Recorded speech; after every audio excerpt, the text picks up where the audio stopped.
തിരുവനന്തപുരം വർക്കല മൈതാനം ജംഗ്ഷനിൽ ഇതാ കാണുന്ന നമ്മുടെ പോലീസ് സ്റ്റേഷന് നേരെ എതിർവശമാണ് ഈ കാണുന്ന കമേഴ്സ്യൽ കെട്ടിടം ഉള്ളത്. നമുക്കിതിൻ്റെ താഴത്തെ നിലയിൽ ഒരു ബാങ്ക് പ്രവർത്തിക്കുകയാണ്. അപ്പം ബാങ്ക് ഓഫ് ഇന്ത്യയുടെ ബാങ്ക് ഓഫ് ബറോഡയുടെ ആ ഒരു കെട്ടിടം നിങ്ങൾ നോക്കി വന്നു കഴിഞ്ഞാൽ ഈസിലി ഐഡൻറ്റിഫൈ ചെയ്യാം. ഇതിൻ്റെ first floor, second floor, roof top അങ്ങനെ വരുന്ന 3 പോർഷൻ നമുക്ക് നിലവിൽ വാടകയ്ക്ക് അവൈലബിൾ ആണ്. പ്രത്യേകിച്ച് നമുക്കിത് ഉദ്ദേശിക്കുന്നത് ഈ ഒരു 2 നിലകളിലായിട്ട് നമുക്ക് 3 ഫ്ലാറ്റുകളുണ്ട്. ടോട്ടലായിട്ട് 12 മുറികളുണ്ട് കേട്ടോ. അതുകൊണ്ട് തന്നെ ഒരു ലോഡ്ജിങ് ഫെസിലിറ്റി ആയിട്ടൊക്കെ മാറ്റിയെടുക്കാൻ പറ്റിയ ഒരു ലൊക്കേഷനാണ്. കാരണം നമുക്ക് വർക്കല എന്ന് പറയുമ്പോൾ തന്നെ ഒരു ടൂറിസ്റ്റ് ഡെസ്റ്റിനേഷനാണ്. നമുക്ക് ഇവിടെ നിന്ന് ഏകദേശം ഒരു 400 മീറ്ററിൽ നമുക്ക് വർക്കല റെയിൽവേ സ്റ്റേഷനിലേക്ക് എത്താവുന്നതാണ്. അതുപോലെ വർക്കല ക്ലിഫിലേക്ക് നമുക്ക് ഇവിടെ നിന്ന് 2 കിലോമീറ്ററാണ് ഡിസ്റ്റൻസ് വരുന്നത്. വർക്കല ടൗൺ എന്ന് തന്നെ പറയാം. മെയിൻ ഏരിയ മൈതാനം ജംഗ്ഷനിൽ ഇത് ഈസിലി ഐഡൻറ്റിഫൈ ചെയ്യാം. ഡെപ്യൂട്ടി പോലീസ് സൂപ്രണ്ടിൻ്റെ കാര്യാലയം അതിന് നേരെ എതിർവശം കാണുന്ന പ്രോപ്പർട്ടി. അപ്പോൾ നമുക്ക് എയർബിഎൻബിയിലോ അല്ലെങ്കിൽ ഏതെങ്കിലും വെബ്സൈറ്റ്സിലോ ഒക്കെ നമുക്ക് ഹോട്ടൽ റൂംസ് ആയിട്ടൊക്കെ ലിസ്റ്റ് ഔട്ട് ചെയ്യണമെന്നുണ്ടെങ്കിൽ പറ്റുന്ന രീതിയിലുള്ള നീറ്റായിട്ടുള്ള ഒരു പ്രോപ്പർട്ടിയാണ്. അപ്പോൾ ഇത് മൊത്തത്തിൽ വാടകയ്ക്ക് കൊടുക്കാനാണ് താല്പര്യം. വീഡിയോ പൂർണ്ണമായിട്ട് കണ്ട് നേരിട്ട് ഇതിൻ്റെ ഉടമയെ വിളിച്ച് ഡീലാക്കാവുന്നതാണ്. നമുക്കിപ്പോൾ റെൻറ്റിന് അവൈലബിൾ ആയിട്ടുള്ളത് ഈ കാണുന്ന ഫസ്റ്റ് ഫ്ലോർ, അതുപോലെ സെക്കൻഡ് ഫ്ലോർ, പിന്നെ നമ്മുടെ റൂഫ് ടോപ്പ് ആ രീതിയിലാണ്. നമുക്കത് ഈ കാണുന്നത് പോലെ നിലവിലിപ്പോൾ ഇതൊരു ഫ്ലാറ്റ് ആയിട്ടാണുള്ളത്. പക്ഷേ ഇതൊരു ലോഡ്ജിങ് പർപ്പസിന് നിങ്ങൾക്ക് ഉപയോഗപ്പെടുത്താവുന്ന രീതിയിലുള്ള പ്രോപ്പർട്ടിയാണ്. എങ്ങനെയാണെന്ന് വെച്ച് കഴിഞ്ഞാൽ അവിടെ ഒരു ബെഡ്റൂമുണ്ട്, ഈ ഭാഗത്തായിട്ട് അറ്റാച്ച്ഡ് ബാത്റൂമോട് കൂടിയിട്ടുള്ള ബെഡ്റൂമുണ്ട്.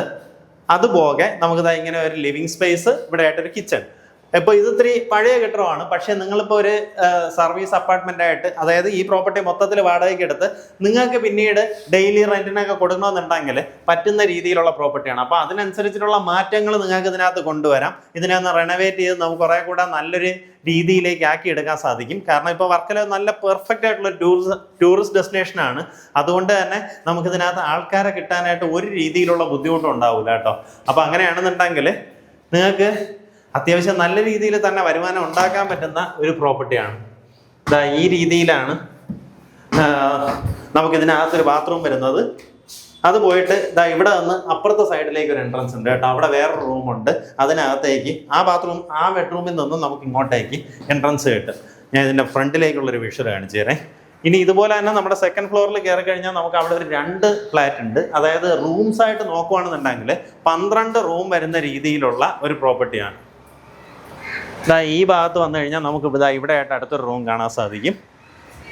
അപ്പോൾ ഈ റൂമിൽ നിന്ന് നമുക്ക് അകത്തോട്ട് കയറിയാൽ ബാത്റൂം അങ്ങനെ ആക്സസും കിട്ടും. ഇതാ ഇതിൻ്റെ ഫ്രണ്ടേജ് നോക്കിയേ. വർക്കലയുടെ ഹൃദയഭാഗം വർക്കല മൈതാനം ജംഗ്ഷനിൽ തന്നെയാണ് നമ്മുടെ ഈ പ്രോപ്പർട്ടി വരുന്നത്. നമുക്കിതുപോലെ തന്നെ ഇനി മേളിലൊരു റൂഫ് ടോപ്പ് ഉണ്ട്. അപ്പം ഞാൻ ഈ പറഞ്ഞ പർപ്പസിനൊക്കെ എടുക്കുന്നവരാണെന്നുണ്ടെങ്കിൽ ഒരു ലോഡ്ജിങ് ഫെസിലിറ്റിയോ അല്ലെങ്കിൽ നമുക്കൊരു റിസോർട്ട് പോലെ ഒരു സർവീസ് അപ്പാർട്ട്മെൻറ്റ്സ് ആയിട്ടോ ആ രീതിയിലൊക്കെ മാറ്റി ഡെയിലി വാടകയ്ക്ക് കൊടുക്കുന്നവർക്ക് ഈ പ്രോപ്പർട്ടി എടുക്കാവുന്നതാണ്. അതല്ല നിങ്ങൾക്ക് വേറെ എന്തെങ്കിലും ബിസിനസ് ഐഡിയ ഉണ്ടെങ്കിൽ ഈ ഓണറിൻ്റെ അടുത്ത് തന്നെ സംസാരിക്കുക. അപ്പം നിങ്ങളുടെ ബിസിനസ് എന്താണോ അതിനനുസരിച്ചിട്ടായിരിക്കും ഇത് റെൻ്റൽ പർപ്പസ് ആണോ അല്ലെങ്കിൽ ലീസ് ആണോ ആ രീതിയിൽ നിങ്ങൾക്ക് സംസാരിച്ച് ഇതിലൊരു ഫൈനൽ ഡീലിലേക്ക് എത്താനും സാധിക്കും. താല്പര്യമുള്ളവർ നേരിട്ട് ഇതിൻ്റെ ഉടമയായിട്ട് തന്നെ സംസാരിച്ച് കാര്യങ്ങൾ ഡീൽ ചെയ്യാവുന്നതാണ്.